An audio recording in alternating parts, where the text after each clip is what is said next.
Hello everyone and welcome to my channel. In today's video we're going to be taking a look at Shark Tales because this is the beginning of the happy month of May, which also happens to be the month I was born in, which means for the next month we're going to be taking a look at movies that I grew up watching, aside from the third or fourth week of the month where we will take a look at a new movie that has come out this or is going to be coming out this month, If.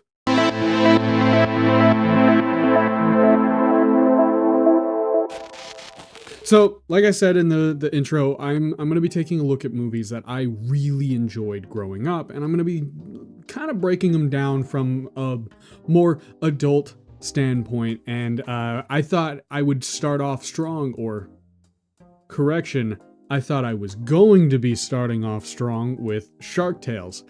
Growing up, I loved this movie. I thought the comedy in it was hilarious. I thought it was well, animated. I thought it was well acted. I just really enjoyed this movie.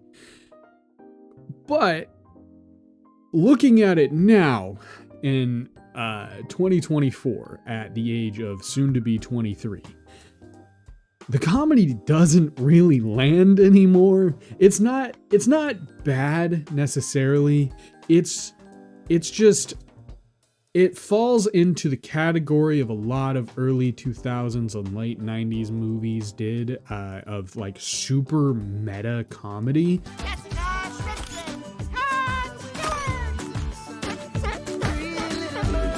And I think Scream started that, and it just kind of went on like for about a decade of only super meta heavy comedy. Like there are so many references to like real life things and real life people and just there's a lot of references, and it's a little, I wouldn't say weird, because it was supposed to be that way. It was supposed to be super meta comedy, but it was, I don't know, I thought it was a little cringy now, taking a look at it nowadays. Because even a superstar Mac Daddy fish like me has to have the basic necessities. Yeah, like money. Come on, shorties, why y'all messing with my fantasy? And speaking on the references, there were so many references to like Jaws and the Titanic, and I think it's because of Steven Spielberg. For those of you who don't know, this movie was made by DreamWorks, and Steven Spielberg was one of the founders of DreamWorks, and Steven also had a part of, I think, Jaws. I'm not sure about Titanic, but he had a part of one of those too. And it is they are the Shark Mafia, which we'll get into in a minute. But the Shark Mafia has like their base in the Titanic. And how I know it's the Titanic is because of the painting on the wall that, what is his name? The blowfish gets knocked into. It's the painting that Leonardo DiCaprio's character from the Titanic movie painted. Sykes. That was the guy's name. He gets knocked into that specific painting, and it is actually really funny if you think about it. You're fired. And on top of that, you're gonna have to stop paying me. And speaking of like the specific characters, if we take even a quick glance, just a brief like look at the people who were in this movie, it's kind of insane because some of them weren't all that big back then and grew into really big people now, and then some of them were really big back then and are still kind of big now.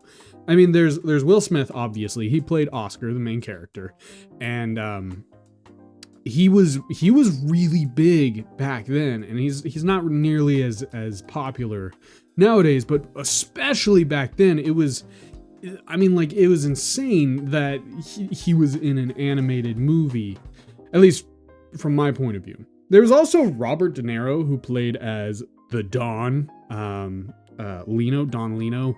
He's the like Shark Mafia boss guy, which when I realized who was playing him, I genuinely had to take a step back and be like, why is he in this movie?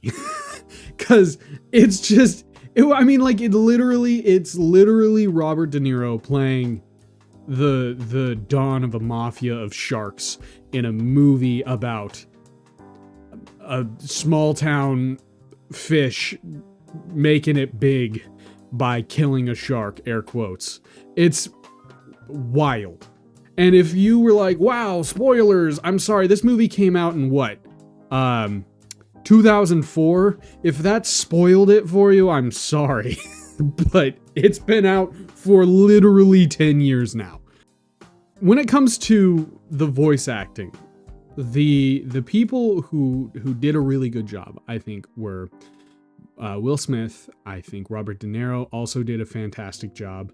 Angelina Jolie, who played Lola, the like gold digger character, also did a pretty good job. And most of the side characters did a really good job. The only person that I think kind of flopped, and maybe it was because it was pretty early in his career, was Jack Black.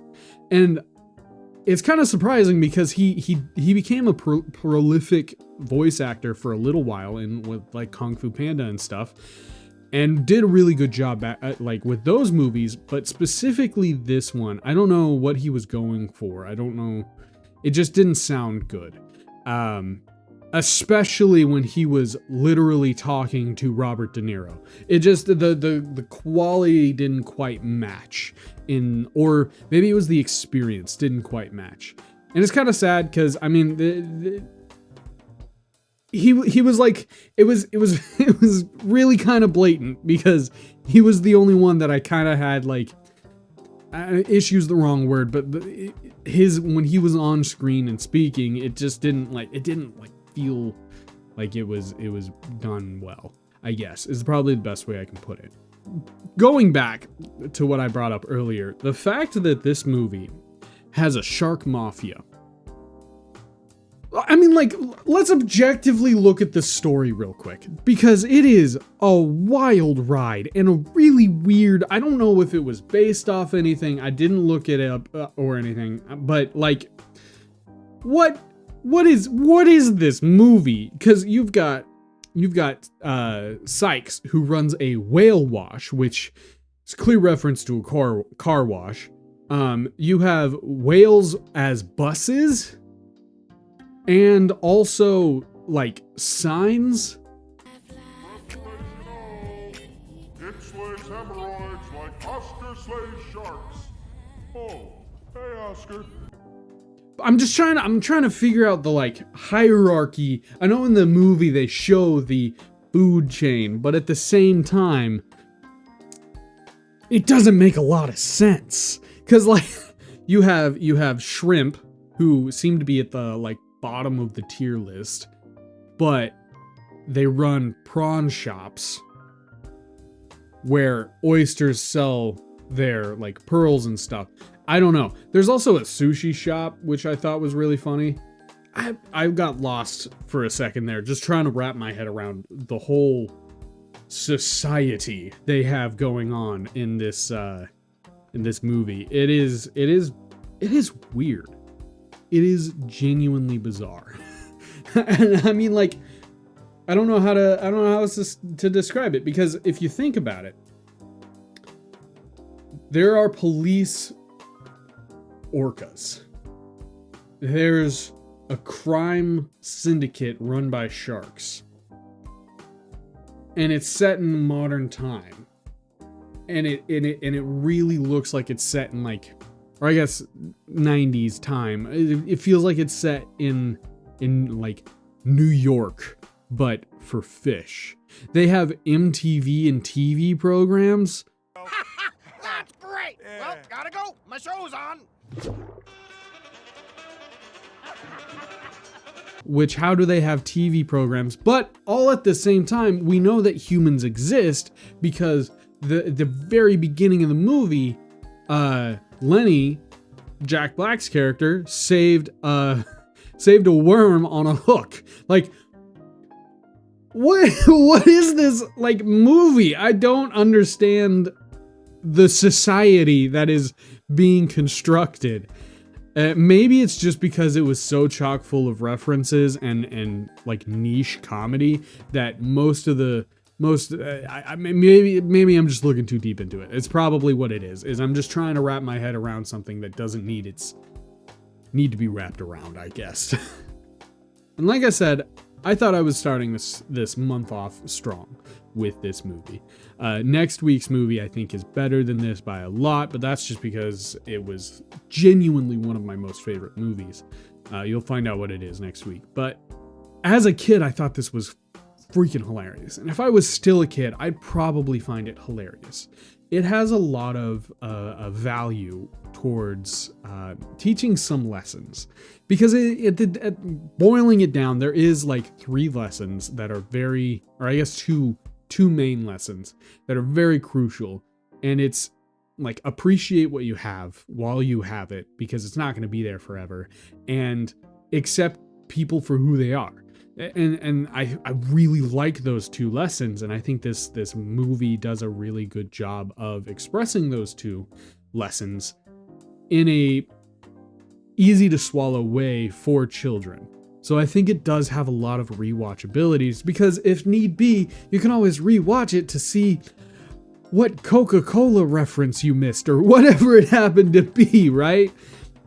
And for those of you who don't know, my scoring system isn't necessarily on how good the movie, I mean, it is. It boils down to it is how good is the movie. Because you can have movies that are genuinely garbage in the quality, the acting, or whatever, but it's like a guilty pleasure, right? So you're gonna watch it over and over and over again. Or you're gonna have movies like last week's, which was really, really high quality production. It was really, really good acting. It was just genuinely a good experience, but you're only gonna watch it once. And when I think of a movie, I think of something you're gonna watch more than one time. You're gonna experience it, and you're gonna want to go back and re-experience those feelings. And for me, and that's the scoring system, is if it scores below a 5 or below a 5, I'm never gonna watch it again. I'm never gonna be wanting to watch it. I have no desire to watch it. I genuinely didn't enjoy it. Or you'll have up towards the top, where I will watch the crap out of that thing. I think the lessons in the movie, and the quality, or even just the acting and the emotions the movie makes me feel, made me want to rewatch it. That's the whole scaling system that I have. And for this, I'm going to give it a 6. I'm going to give it a 6 out of 10. I think this movie, if you're a child, has a lot of rewatchability. I think it has a lot of great lessons. I think it is genuinely a good movie to a certain degree. But as a soon-to-be 23-year-old man, I'm probably never going to watch this again. It was great to relive some of the emotions that I felt watching this movie. But I didn't have a good time with the meta comedy. It just didn't hit with me. Maybe it's because I grew out of the concept of meta comedy being all that funny, or I don't know what it is, but it was just like, I'm good. I don't need to watch this again. Once I finished watching it, I was like, all right, cool. That was a movie. That was certainly something that I've seen.